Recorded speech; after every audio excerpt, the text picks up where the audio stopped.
जय महालक्ष्मी मागो कमला धन्य तुहि धन्य मालो तोहरी लीला साधवा नारी करती सुदशा व्रत जनमानसरे ही व्रत विख्यात प्राय सा व्रत पड़े तिथि बारे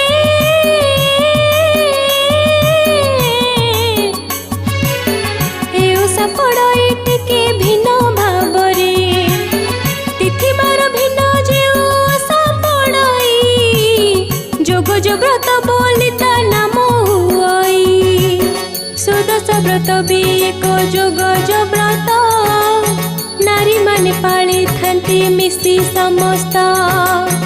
जेउ मास शुक्ल पक्ष दशमी दिन गुरुवार पड़ी गले व्रत जन मार्गशीर मास गुरुवार